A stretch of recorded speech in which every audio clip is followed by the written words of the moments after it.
like what will happen, obviously developer will come into the picture and they'll start writing the code.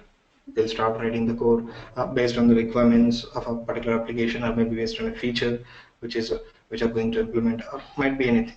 They'll first start developing the code, and when they start developing the code, so they obviously develop in a development environment or maybe on their own machines, right? So they'll add like all the codes, a bunch of code, thousands of lines of the code they've added, and once they've added, what they do, they will hand over that code to the test engineers or the testing people. Then the testing people come into the picture and they will test all the features and the functionalities of the particular product, what they're actually aiming for, and what a product is built to, or actually the product what it actually needs to do. So they'll test thoroughly the product, and once the product has been tested, and then it has been handed over to the IT, the information technology, or the IT ops, or you can say the system engineers, the server administrators. So what you can say. So they will first they'll move to the production, and once they move to the production, so it will all be available to the customers, the clients, the people. Right? So these are the normal three stages. You can see that. So based on the organizations, you might have more than three, like more than five, six. So like they will have dev to test, and in the test they might have like smoke test, unit testing, those kind of things they have. And once it is testing has been completed, it moves to the production. So before moving to the production, they might have a staging environment or maybe a pre-production environment kind of a thing. So based on the people and based on the whatever the strategy actually the organization is following, based on that there might be a new stages, or maybe in between stages you will be there, but most of the time we'll see like developers, testers, and production will move to this. So right, so and the first, like when development has started and when a developer has started programming and coding, right, they first use, initially they have used a model called like waterfall. So what this waterfall model is, basically first they will code the application, they will write the application, then once it is wrote everything, like once it is completed, then it is came to the test.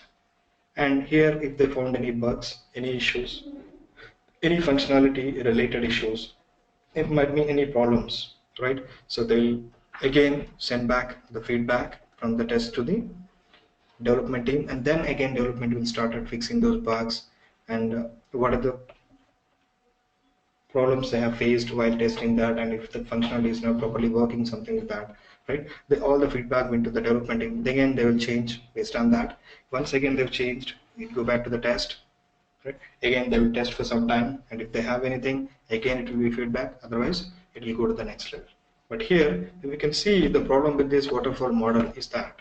So first, the development will code for maybe 15 days or 30 days or maybe 45 days. Might be anything like 1 quarter, 2 quarters, something like that. So they all code for these many days, and once they have done the coding, they shift to the test. And they'll test for maybe 2 days, 3 days, or maybe 1 week, something kind of a thing. So whatever the problems or the bugs they found, they will send the feedback to the development team.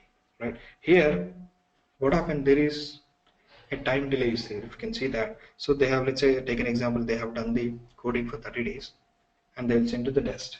And they will, let's say, testing has been done for 1 week. So as this 1 week, these guys are testing. The developers are not doing anything here, or maybe they might be doing another project, or they might take another project and start doing that, right? So in this 1 week, the developers are maybe idle or maybe allocated to another projects, right? And after the 1 week has been tested, the feedback has been sent, and once, if they might be idle or they might be on other projects, they have to come back, and they have to again, what are the concerns or the bugs raised, they have to again do the coding. So what happens? There is a lot of time delay in between there. So right. So then, instead of using the waterfall model, so which having the time delay and resources mostly idle, and you have to do the rework, right? Thousands of lines you need to change. Instead of using this, then they have a new methodology called Agile has came into the picture. Then this Agile has changed the whole development, the developers, how they work and how they code, and how the build process normally works, and how the product life cycle of an application has changed a lot.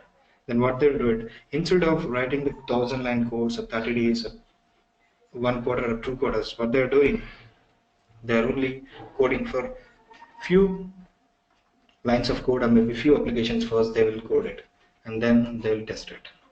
They'll send it to the testing, and within the 1 or 2 functionalities they will test. If anything, obviously will be feedback will be there, and the feedback will come and they will test it out, and they will fix the bugs and they will send it again. Right? They will add one by one they will add the functionality. It's not like all the functionalities once added, then it will send. So it's not like that. So it's in the fast-paced environment, you can say that. So slicing into the project or the application and dividing or coding those slices one by one, and fixing those issues even one by one. And also they are also moving to some pre-production kind of a thing where they can even test on the servers, the real-time servers, so that they can understand like how application is behaving on the pre-production environment or maybe in the stage environment. Then what happened? Your resources are not ideal and you're not doing the rework, right? And you're testing in the pre-production environment. Everything is like fast-paced, and till this agile has changed a lot. That's fine, but what's the problem happened, or the problem is came in the picture? So developers always tend to change, tend to add more features, right? So as they are following the agile method or the agile model, and wherein whatever the features they have added, they've coded, right? Until and unless if they didn't move to the production, then there is no value of the particular product or the particular feature. So right, so if they want to move the code, the application, the features has to be come into the operations team. If the operations team is ready to do it, then only the product will move to the production stage. But the problem here occurs. The problem occurs here. Development teams are using agile method, and they are developing the code very on a fast paced and a different pace, like very fast pace. They are developing the code, and wherein operations are not to change anything here. So they are trying to change everything.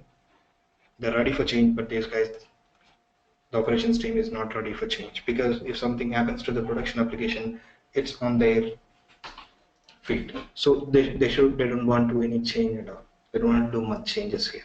So then the problem occurs with the operations team. So how actually developers are doing the same thing has not been happened in the operations team. Then organizations started thinking like how basically we can improve the operations team, or how we can apply the same agile methodology, the methods which are used by the developers to be used, how we can use in the operations team as well. Right? So then the term, the culture, you can say that, has been came as DevOps. So what is basically DevOps is the agile methodology what they are using, the developers have to implement it in the operations. That's a simple thing. We need to, how developers are working, we need to do the same way, the same pace we need to work. The operations means operations needs to work, and applications needs to be changed, deployed continuously, continuous deployment, continuous delivery, continuous integration. So these are all things coming into the picture when you say. So this is what basically the DevOps has started. And if you can see, the same thing is a term used to refer to a set of practices that emphasize the collaboration and communication of both software developers and as well as information and technology professionals. So it is basically a collaboration and the communication between the both development teams and as well as the IT operations teams. And what they do basically, they will automate the process of the software delivery and infrastructure changes. So whatever they have added by the developers, it needs to be pushed to the production. Right? If the developers are ready, in the previous days operations are not ready for change. But here, once we apply this DevOps methodology or the principle, but you can say the culture, then whatever the developers are looking out for is changed in the operations team as well. Right? Now, how we can be in that stage, how we can change, those things can be done using the DevOps methodologies, or you can say that, or DevOps principles of the culture. So it's not a technology. The first and foremost, DevOps is not a technology. It's just a culture. It's a communication. It's improving the communication between the teams, between the people who are working together to make a product better. So obviously, how we can make a product better?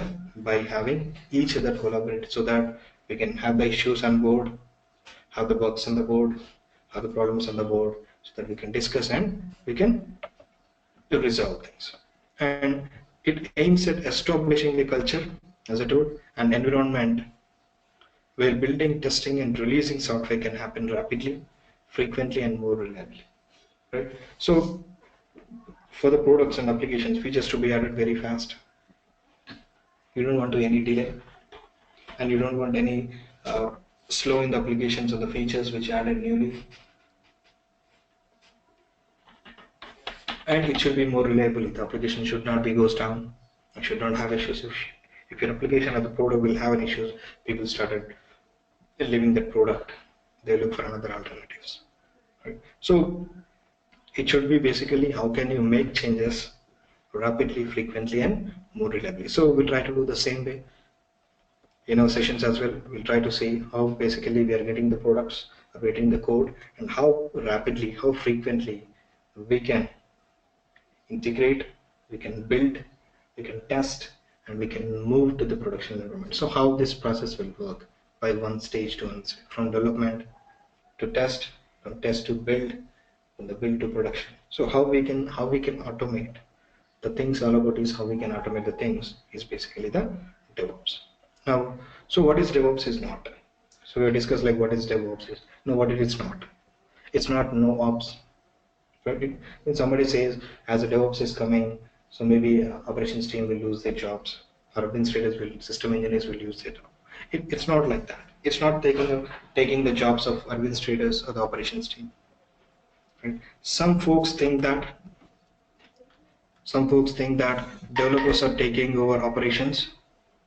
Developers are taking over operations and doing it themselves. Means they are doing it themselves. Developers means developers don't need any operations anymore, and because of that, maybe because of that, you might lose your job. Operations might lose job. So it's not actually true, or maybe what you can see that part of this true and part of isn't. Part of is true and part of isn't. And operations folks, right?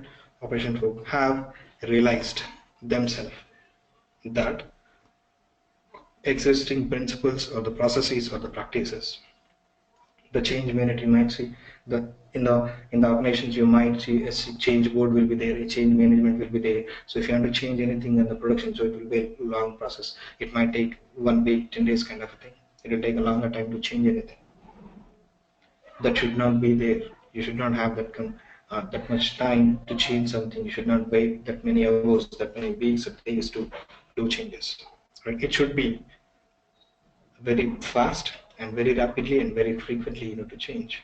Right? And those changes, whatever you're doing, it should be monitored. It should send the feedback within no time on the fly to the development team, testing team, like whoever is involved within that particular product. So they have realized that the existing principles or the processes or the practices, what they are doing, the change management process, or maybe moving the application of the product from pre-production to production, or maybe from testing to production or building stage to product, is not that much faster, which actually requires in this stage or in this current market, which is not actually up to the market. So they have to change. They're not kept a pace with what needs for success to that particular product. Right? So they have realized and they have started looking for other opportunities, other processes. Right? Then the DevOps came into the picture. Now, what are the benefits? What are the benefits? So whatever we have discussed now, what it is, the same thing you can say that the speed, it will give it to the application development of the product. We move from development, test, build to production. It gives the speed and the rapid delivery, the delivery to the customer.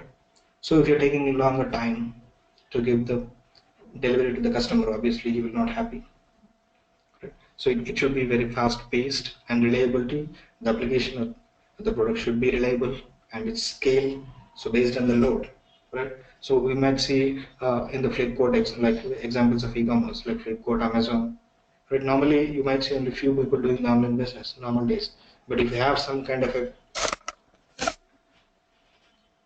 like some sale, it's a big billion day sale, Independence Day sale, like that. So we have people tend to come because we have some kind of an offers, right? So if let's say 1,000 people came to a site per day, normal day, but maybe 10,000 or 1 lakh came into the on particular day if you have a sale. So your application should support that much traffic as a spike.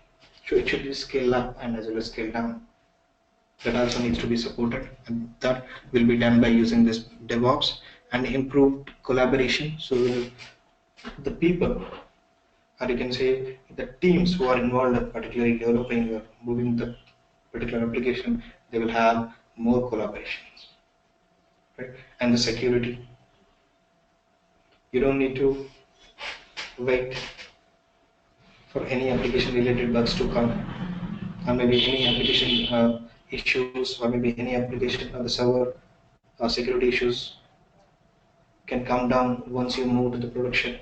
So you have to be tested while you're including the operations team. So what they will do, they will test for all the security reasons.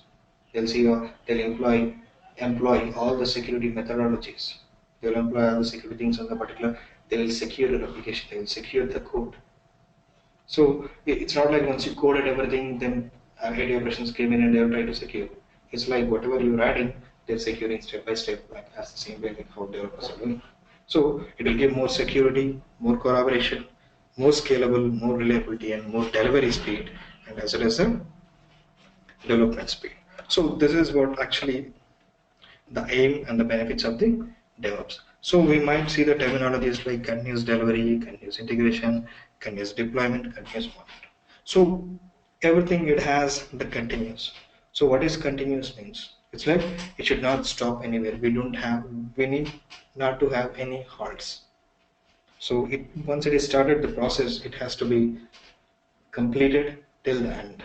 You should not have any halts. You should not wait for any resources, any code, any bugs, any issues. It should be continuous, right? Continuous delivery. So continuous delivery means basically as we have discussed, first development team, then testing team, maybe build and release, let's say, and pre-production, and as well as the last production. So what is delivery here? The continuous delivery means, so delivery from development to test, and test to build and release, from build to pre-production at the staging, and from pre-production to the production. So you're delivering the product to the test to test it, and once it is tested, there will be a feedback. And once a build has issues, they will come back to the testing, or maybe they will directly go back to the any issues, they will go back to the development team.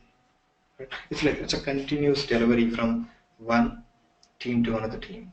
You can see that. It's a continuous delivery till they're reached from the developers to the end of the product in the production.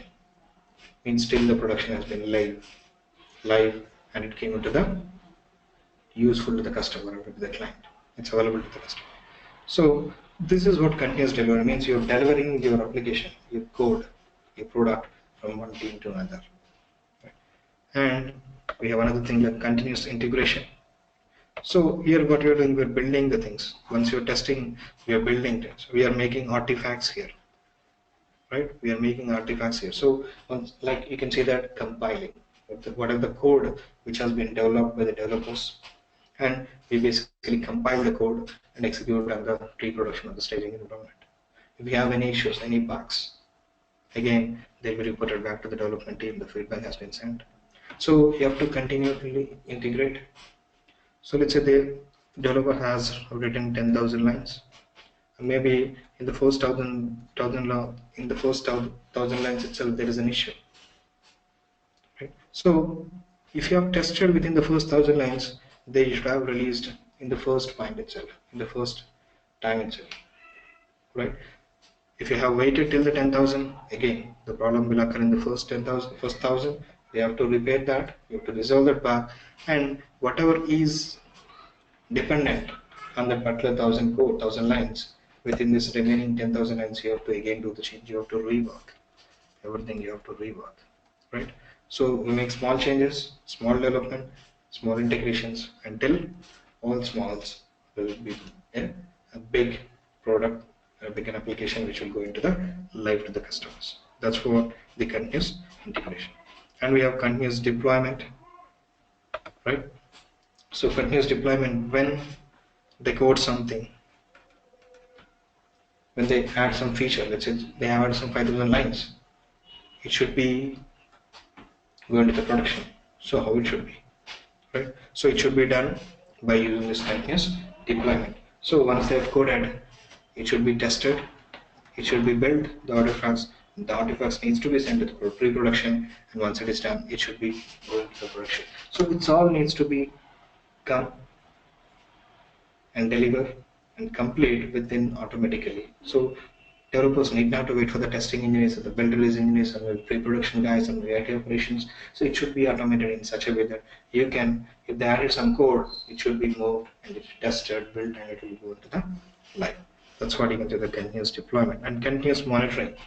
So let's say you have application go live last year or maybe 6 months ago, and it's working pretty fine, no issues with it, right? And once you added some new features, it started behaving some kind of a lazy loading or some kind of a reliability issues came into the picture. If you have continuous monitoring, you should not have those kind of issues. So we have to monitor on the development stage and as well as on the build stage, test stage, and the pre-production stage. So if you have any issues, you can compare with the stable one with the latest one which have added your new features and all. Right? So here continuous monitoring will give you how the application is utilizing the disks, how the application is utilizing the RAM, the resources which are in the infrastructure, the servers, how much CPU load is taking. Is it taking a lot of CPU? It's taking a lot of time to execute on the CPU, or maybe it's taking a lot of reads and writes in the disk. So if you have any issues, if you do continuous monitoring, it will be resolved in the stage of pre-production or maybe build a test instead of having it to the production and facing the issues. So you should not waste the time and you should not have any issues with the production. So how we can do that means we can implement this DevOps culture. By implementing this DevOps culture, we can do all these things. We can do continuous monitoring, continuous deployment, continuous integration, and as well as continuous delivery. So those we can do it. And what is DevOps? So DevOps is not just tools. It's not just tools. So you might see there are tens of tools are available in the market for everything. You say configuration management, you have Chef, Puppet, Salt, Ansible. There are a lot of plethora of options available.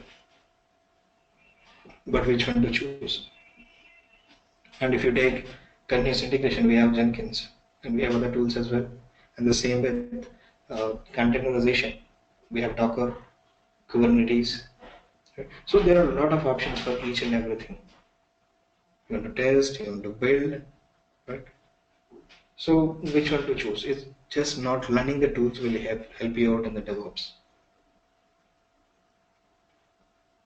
If you want to implement a DevOps framework, right? So you just need to understand the culture and how you need to basically implement the automation from the development to till the production. And it might be any tool. Sometimes you can use Chef, maybe sometimes you can use Puppet, or maybe sometimes you can use Ansible. We don't know. So it's based on the requirement and which is suitable for the application. Based on the application, it might be suitable for Chef or maybe Puppet. It's not like you have to learn Puppet, then only I know Puppet, then only I can implement Puppet. I have to implement only Puppet. I cannot implement Chef or something like that. So it's like which tool is suitable for the application or suitable for the process, then we have to choose that tool and implement. Right? So people will ask, like if you say DevOps, and what are the tools? So it's not just about the tools. You need to understand the culture. You need to automate. So how we can automate using the thing that we need to basically understand the things. So this is all about normal like DevOps. So if we start discussing more, we can also discuss. So we'll discuss later once we started the course more about this and more about the terminologies what we have, like continuous development, right? And those things we'll see in the coming sections. So we just understand first what is DevOps and why it aims and what it basically gives to the organizations or the product or the teams. Now we'll pick one tool. So I'll pick one tool called Vagrant, right? So we'll discuss like what Vagrant will do and why it is useful, and we'll see some commands and as well as some application installment automatically. So using this Vagrant, we'll try to automate some feature or maybe some process. That's what DevOps. You need to automate the things. So how we can automate using Vagrant? First we understand Vagrant, then we can implement what Vagrant can do. Now you can see here what Vagrant is. Basically it's a VM manager, you can say that. It's a virtual machine manager, right? So take an example like cloud is coming to the picture and it's in very boom. Like nowadays everybody is going for AWS, Azure, Google, or whatever you can say. So everything is virtual. You're managing your infrastructure not just physically, you're monitoring and implementing and making your application, the servers, everything on virtual. So in this virtual stage, in this virtual world, how we can basically automate the things. Right? So this is kind of a background, is a tool, is a manager where you can manage your virtual environments, where you can automate the virtual environment. So now we think like if you want to, if you buy a laptop or a desktop, if you go there and buy a laptop and came back to your home and start plugging all the things, internet, electricity, and then put the CD or DVD of your choice of operating system, might be Windows most of the time, right? And you will start installing. How much time it will take? It might take maybe 40 minutes or 1 hour, 2 hours kind of. But here now, using these tools, cloud, background, what it can do, the virtual environments, within minutes, we can create an operating system. We can create a machine and make it up. So previously, when we have the developers are waited a long time for the procurement of the infrastructure, and once the procurement has been done, system engineers came into the picture, they will install it and they will give it back to the developers. But now everything is virtual, so they don't need to wait, they don't need to be idle. So within minutes they are getting the infrastructure, they're starting development. So what the Vagrant will do is, so it will create the infrastructure, what actually developers needs, and it will install the application and it will given back to the developer, so that developer within minutes they'll start coding. Okay. So how we can basically use Vagrant to create the machines, and we'll just see. Now for now I'll use VirtualBox here. So VirtualBox is kind of a virtualization type 2 virtualization tool, where you can do, we can create, just click on new and we'll select, let's say we'll choose Linux for it. I'll choose Linux operating system, so I'll choose Red Hat. But I'll just click on next and assign some resources. I'll create a hard disk, I'll go with it and just like that, I'll specify all these things, then I've created it. Now I just created a virtual machine. Now what you need to do, you need to install the operating system. Once it is installed, you need to install the applications which developer needs to do. Once it is done, then you can give that server or the VM to the developer so that he can start. It will take maybe minimum half an hour to 1 hour, right? But now I'll delete this and we'll see how we can actually implement a creation of a virtual machine using Vagrant to automate. So how we can automate to create itself and VM in VirtualBox. Now we can see that we don't have any instances here. So to install Vagrant, so go there, just search with Vagrant download. Search with Vagrant download. So the website is like vagrantapp.com. So /downloads.html. You just go there and you can download Vagrant for any flavor of your choice. If you're using Mac, you can download here Windows, Debian, CentOS. So based on your flavor of your choice, you can download. So I have already downloaded this Windows and also I have already installed. So I have installed means basically once it is installed, it will ask for a reboot. So within the course we can't do that reboot. So what I did, I already installed. So just click on download. It's just simple Windows installation .exe double click next and done. Now I've installed on it. Now I've also installed some application called git bash for Windows. So this is basically, it's a command line using Linux commands. Using Linux commands, you can interact with Windows. This is what it's a git bash. That's right. So this also I have downloaded, and as well as I have installed it. So what I'll do, I'll just open that git bash here. You can see that. Now, if I just increase my font, just increase the font so that I can see the text.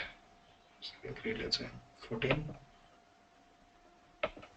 You can see that. Now, as I told you, I have installed Vagrant. If you want to see, just click on Vagrant version. Now you can see which version I have installed or not. You can see that.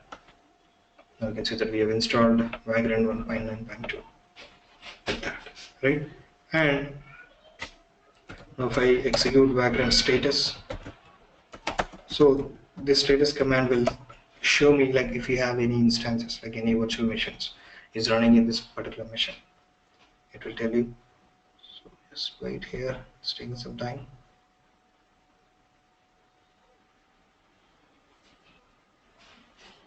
You can see that a Vagrant environment target machine is required to run this. We don't have any Vagrant environment here. So what I will do, basically I will create a directory here. So I'll go to C. So under the C, what I will make a directory. So like a project. I will make a project directory. I'll just move into the project, which we are going to. Now if you see, we don't have any. You can see that we don't have anything here. So just make it. Change some. Okay. Now you can see that we don't have anything. If I say ls, you can see we don't have anything. Now, first, once Vagrant is installed, first what you need to do, you need to initialize the Vagrant. Just click on Vagrant and init. This is a command to initialize the environment. So once it is executed, a Vagrant file has been placed. You can see that a Vagrant file has been placed. So if you go to that directory and see that file, just go there and see the project folder. There is a Vagrant file has been created. You just click on edit and see. Now, so this is the default environment which has been created. And also if you see, most of things are commented by default because we don't have added anything yet. We don't have added anything. Now, what actually we'll do here? So it's saying that it's a default file which says config.vm.box, means configuration box for a virtual machine. It says base. Now we have just initialized the environment. So let's say Vagrant up to start the project. Right? To start the project, you can see that.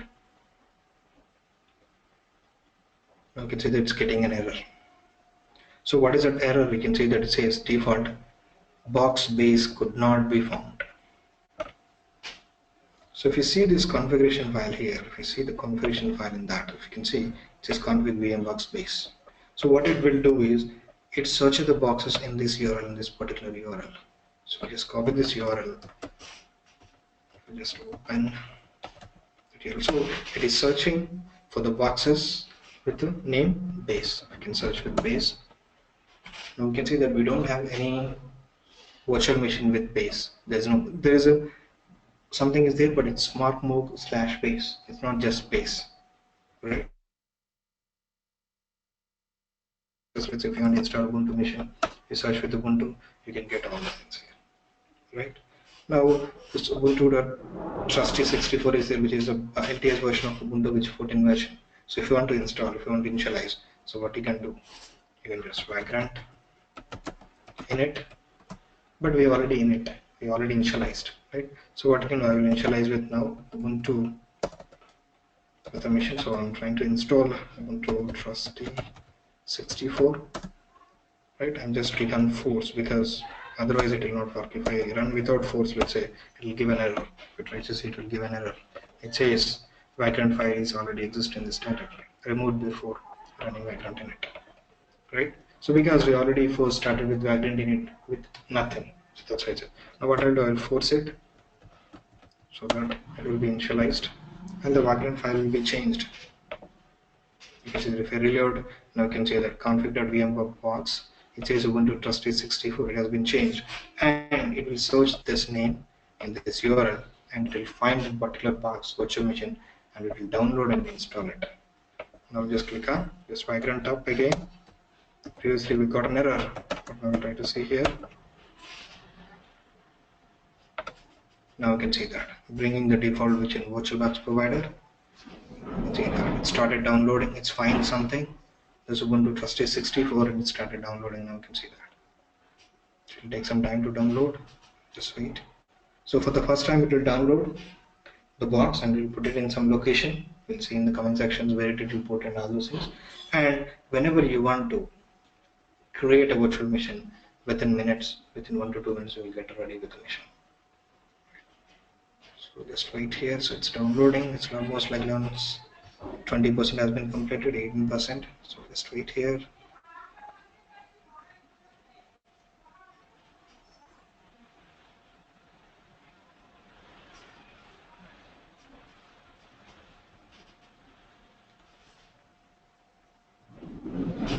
So just waiting here. It's downloading still.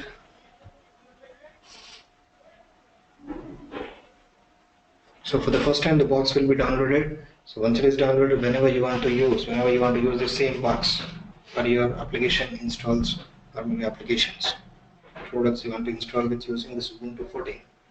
So for the next time, it will not be downloaded. First time only it will download and put it in some location. So from there, when you create it, you'll grab the box and directly install it, then create it. Okay. So we'll see it's almost like 49% has been completed. So within 1 to 2 minutes it will be completed that as well.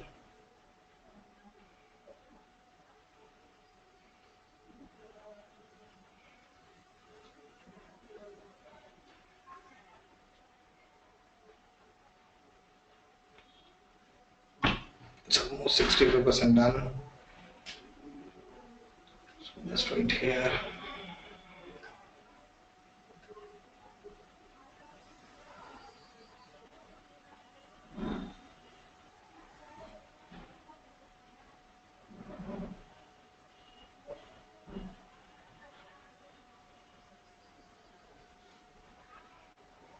It's 82% now, just right here.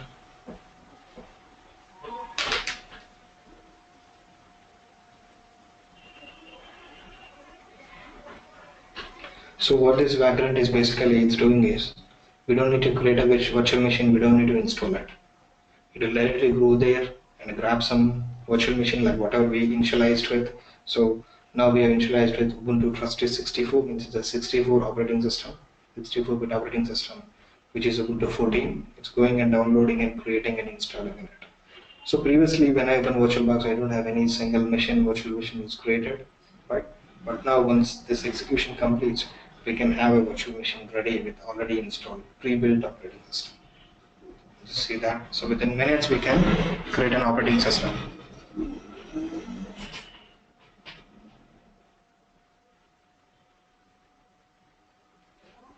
So just see that here, it's taking some time, just give it.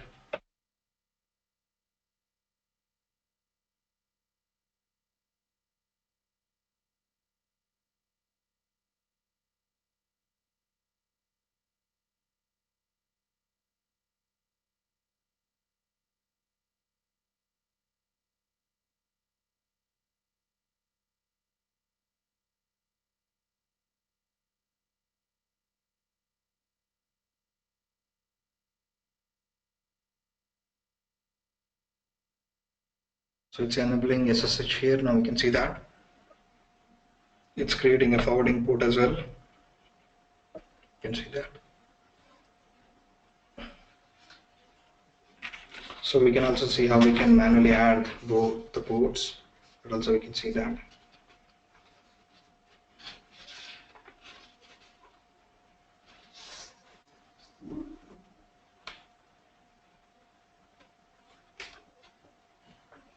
Just waiting here till it's completed.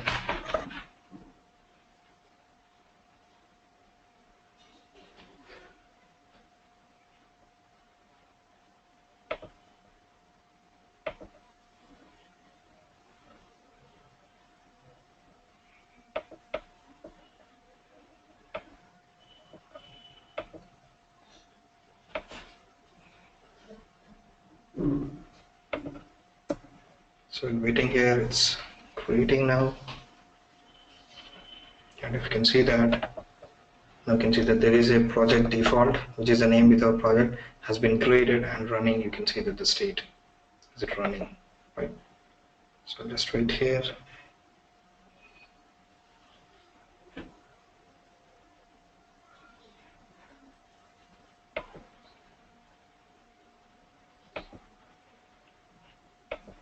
And if you can see the configuration file here, you can see this configuration file here, we can add some more things here. You can see that if you can see in this commented one, if you can see this, you can see here it's config VM network. So we are configuring the VM virtual machine for the network portion, that it says config.vm.network, and you can see that we can using forwarded port, and what it can do so guest and the host. So host means where is actually your resources are running, like your hardware resources are running, like RAM, CPU, and hard disk, and all those things like that, right? So now I have my laptop. On top of it, I've installed the Windows 8 operating system, right? And on top of it, we have VirtualBox. On top of the VirtualBox, we are creating a virtual machine, right? And the host is Windows 8 operating system, and guest is virtual machine, like whatever creating the Ubuntu here. Now we can forward the port from host to the guest. Means if you can see that in this example is forwarding 8080 to the 8, means you can access 8080 port and the host, then it will be forwarded to the port 1080, like that. It means whatever is running in the guest Ubuntu machine, whatever is running on the 80 port, you can able to view on the 8080 port. That we'll also see in an example, which is using some example. And you can also run some bootstrapping. So what is a bootstrapping means? Like you can, while creating that instance, while creating that VM, you can execute some things. You can execute some application, you can execute some Linux commands here. Now if you can see in this example here, so it's saying config VM provision. So provision means we are bootstrapping it, we are installing something, we are executing something, but automating it. It says shell, means we are executing some shell commands. It says update and update install by Apache 2. It says means we are updating the Ubuntu and as well as we are installing the Apache 2 web server, right? So we don't need to log into the virtual machine and do the things. Automatically Vagrant will do it for whatever you mentioned in this file. Okay. We'll see that in a few moments, like how we can do that. So it's taking some time.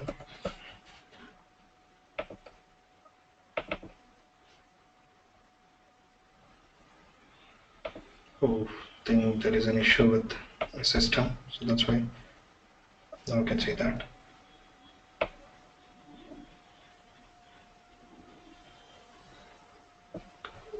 Okay, I think there is an issue with my system, so that's why it got some failed. But you can see that, you can see the VM has been created, right? And let's take an example in this configuration file. You can see that if you want to normally see the same configuration file, and here we mention the Ubuntu Trustee 64, right? We have just downloaded. And if you open the Vagrant, and if you just open the Vagrant and see like what are the boxes we have added, like what are the boxes we have added, and if you want to add a new batch, like new virtual machine, like how we can do that, So we have some commands. If you can say, let's say Vagrant, if we can see the status, like what are the boxes we have. Now we can see that the default, which is power off, the default one which is in power off, which has been created. Now if I want to see the list, Vagrant box list, which means the boxes will be downloaded from the internet and will be placed in our machine, where you have Ubuntu operating systems, Linux, CentOS, Red Hat, and if you download ready with it, so you don't need to wait for the Vagrant to go to the Vagrant website and need to download it to here. You don't need to wait there. So just click on Vagrant box list. If I just execute some commands, I'm just giving some basic commands here. So we'll say like how we can do more commands and others. So now we can see that Vagrant, we have only Ubuntu Trustee 64. that we have. Or let's say if you want to add on own virtual box, so own VM, how we can do that. So there is a website called www.vagrant.es, sorry, vagrantbox.es. The domain name is. You can see that here it's again the Vagrant related website, and you can see here these are all the available access here. If you just see that these are all the available access. Now let's say if you want to go with and downloading, let's say RHL or maybe RHL 7, let's say.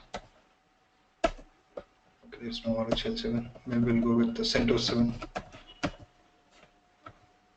Now we can see that we have CentOS 764 minimal. If you want to add this box to a virtual machine so that you can quickly install the virtual machine, how we can do that? We just click on copy this one, right? Once it is copied, what we can do, we'll just go to the this command line. We'll say Vagrant box and add, and then we'll give some names. It's CentOS 7. So CentOS 7. Let's say we name it as 64-bit. Just name it and give that URL. We'll just paste it. Now you can see that we are Vagrant box, and we are adding that box, and we are giving a name CentOS 7.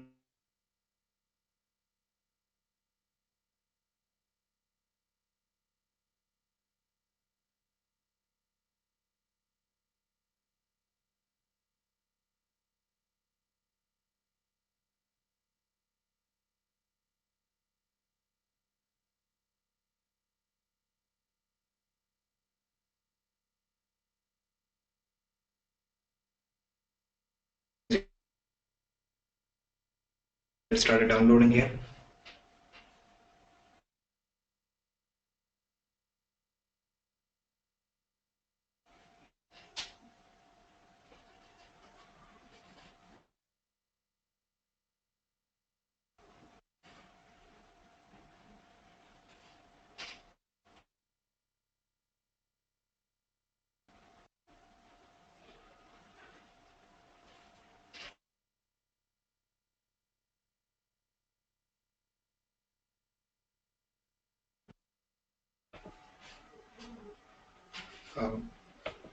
Hi guys,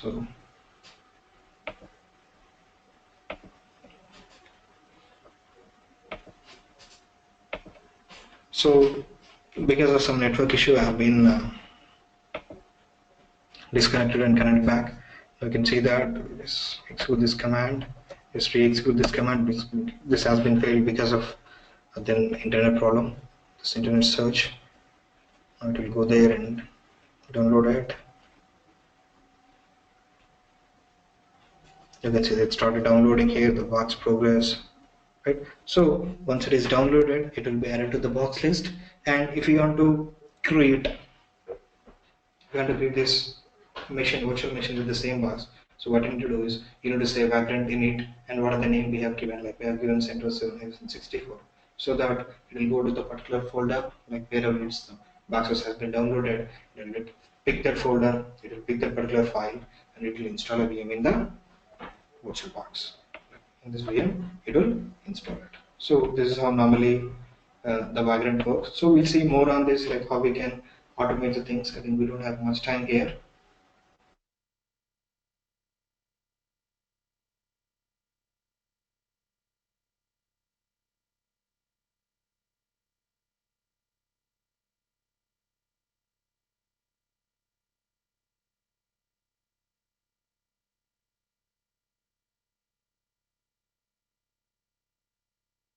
Need links, go to one command one by one, something like that. How we can do that also, we can do that. So this is all about, like, a short introduction.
Okay, now so it's still downloading, so it will take some time, so we can conclude with the session. We can conclude with the session now. So if you have any questions, then you can come back.